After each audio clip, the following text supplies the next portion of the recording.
विस्तार से बताऊं तो आइए भक्तजनों, ध्यान से सुनिए। हरितालिका तीज व्रत कथा शिवपुराण और लोक परंपरा के आधार पर। कथा का प्रारंभ भाद्रपद मास के शुक्ल पक्ष की तृतीया को हरितालिका तीज का व्रत मनाया जाता है। यह व्रत माता पार्वती ने भगवान शिव को पति रूप में पाने के लिए किया था। हरितालिका शब्द का अर्थ है हरित, हर लिया गया, आलिका सखी। अर्थात जब पार्वती जी की सखी उन्हें उनके पिता हिमवान के घर से हरकर वन में ले गई और वहां उन्होंने कठोर तप किया, तभी से यह व्रत हरितालिका तीज कहलाया। कथा का प्रसंग।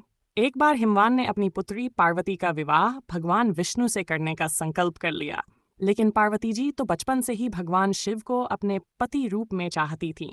जब उन्हें यह समाचार मिला कि उनका विवाह विष्णु जी से होने वाला है, तो वे अत्यंत व्याकुल हो गई और रोते हुए अपनी सखी को ये बात बताई। सखी ने उन्हें कहा, हे देवी, यदि आप सचमुच महादेव को ही पति बनाना चाहती हैं, तो आपको गुप्त रूप से तप करना होगा। तब वह सखी पार्वती जी को अपने साथ घने वन में ले गई।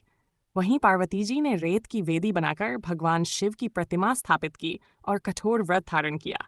उन्होंने 3 दिन तक न भोजन किया, न जल पिया, केवल ध्यान और भक्ति में लीन रहीं।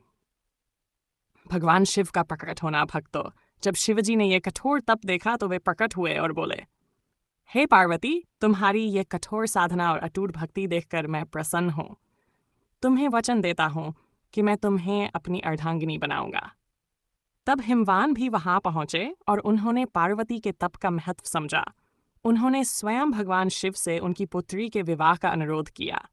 इस प्रकार पार्वती जी को शिवजी पति रूप में प्राप्त हुए और तभी से यह व्रत हरितालिका तीज के नाम से प्रसिद्ध हो गया। व्रत की विधि। इस दिन स्त्रियां प्रातः स्नान कर स्वच्छ वस्त्र धारण करती हैं, मां गौरी, और भगवान शिव की मूर्ति बनाकर मिट्टी या रेत से उनकी पूजा करती हैं।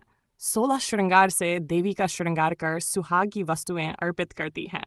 कथा सुनने के बाद निर्जला उपवास किया जाता है। रात्रि में जागरण और भजन कीर्तन होता है। व्रत का महत्व पुराणों में कहा गया है।